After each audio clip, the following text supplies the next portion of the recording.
What's up, everyone? This is Greg with SportsRehabExpert.com. Today we're going to be doing a quick overview of the monkey feet, my favorite exercise to be doing with this piece of equipment, and just a little bit of a review of the equipment. So as you can see me putting the monkey feet on here, very simple product to put on and off. The only thing you got to be paying attention to is the foot width as well as your foot length.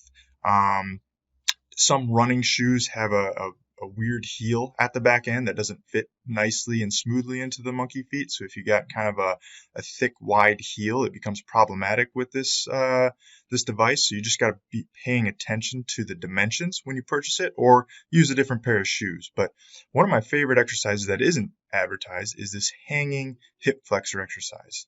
Hits the hip flexors nice and well in the lengthened position, as well as works on some grip strength. The common one that you do see is the standing hip flexor march.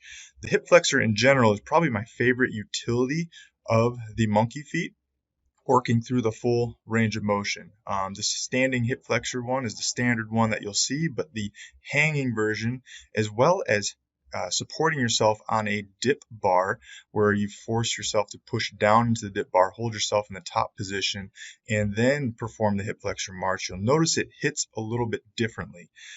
It's a little bit more concentric focused, focusing at that top peak end range. When we bring the hip flex to the top, you just notice how the contraction is different between the dip where you push down into the bar versus the hang where you hang down, and it's more of that lengthening sensation or more of that eccentric sensation emphasis. So hip flexor marches are my favorite utility of the monkey feet. We also have a more eccentric hip flexor oriented supine version where you can let your leg lower off of the bench. This is a great version as well to build some eccentric tolerance in the hip flexor strength coming in and out of that hip extended position. You'll see other forms of hip flexion exercises that are seated. I'm not a huge fan of these just because it shortens the hip flexor in such an extreme degree that it ruins the strength curve, and it really weakens the ability to contract it. A lot of people are weak in this position, but again, I just perform the standing hip flexor marches or the hanging hip flexor marches, or just holding yourself up on the dip bar, performing the leg hip flexion exercises through a full range of motion, making sure you clear 90 degrees so that you don't have to worry about the seated position. Again, the seated position just feels awkward. People will get weird crampy sensations just from biasing that shortened range of motion the whole entire time. It tends to be uncomfortable for people, and just with sitting on a bench, you see people do a lot of funky things such as rounding their back or really using their back or leaning their torso backwards to lift the weight up and not actually get a hip flexor exercise or hip flexor workout from the activity. So not a huge fan of the seated hip flexor exercises. A couple other ones that are advertised from the monkey feet are this hip extension position. I really like this version as well with the knee bent. I feel like it gets a nice contraction both in the hamstring and glute, working on the concentric shortened position of hip flexion or hip extension qualities. You'll see it done also though with the legs straight, and I'm not a fan of this version just because, number one, you're going to have to go down in weight fairly significantly when you get to that long lever arm. So you could do it, you're just going to have to drop the weight quite a bit.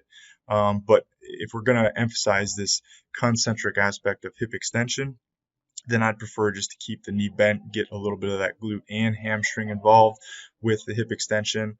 And again, this all fours position with the hip extended and the knee bent is just, it feels much more natural than if you get that long lever arm with the legs straight. And again, some of that torque from where the weight is positioned on the foot, it could be irritable to some people's posterior aspect of their knee or behind the knee joint. So just be careful of that if you do that exercise. Another exercise that I'm not a huge fan of is the prone knee flexion or prone hamstring curls. It really doesn't work too well just because of where the weight is positioned at the heel. So once you clear 90 degrees, gravity is actually assisting and pulling the weight down towards your thigh, which you're not going to have much control over. So you'll notice that if you try this exercise, there's not much control there to begin with. And again, gravity, once you clear 90 degrees, is going to actually force the heel to the butt, and that could be irritating to some people's knee, especially if they don't have full knee flexion or full knee range of motion capabilities. So I would stay away from the prone hamstring curls. And then finally, we're looking at some alternatives to the monkey feet. This is a strap with a sliding clip, or you can purchase other ones that have little alligator teeth at the end to make sure that you can just simply strap the dumbbell to the bottom of the foot. These work well for the exercise too. It's a little bit of a cheaper alternative if you decide to go that route. You can also use a thick mini band made by Rogue and strap it over top of the foot. This works well as an alternative for all your hip flexor marching exercises. You see me doing it here with a thinner blue thick mini band from Rogue. This one works well for about 15 pounds. If you need to go heavier, they make also this green, thicker, wider mini band that has a lot of tension that you can go upwards of 40, 45 pounds doing it with these hip flexor marches. So that is a nice alternative to the monkey feet that you can utilize often and frequently in your gym at many different settings. You'll see people doing this with a kettlebell on their toe. I'm not a huge fan of this because what you'll notice with any of the versions, really, the kettlebell at the toe of the foot, you have to contract your tibialis anterior to be able to perform the exercise. And as a result, the tibialis anterior is actually, being a smaller muscle, is the first thing that tends to fatigue out to people, and they can't get a real true hip flexor workout. Now, that may be a good indication that you need some tib anterior strengthening, but regardless, your hip flexors are a more powerful muscle group. And if the tib anterior is the first thing that fatigues out all the time, you're really not going to be training the hip flexor to the degree that you would like to be.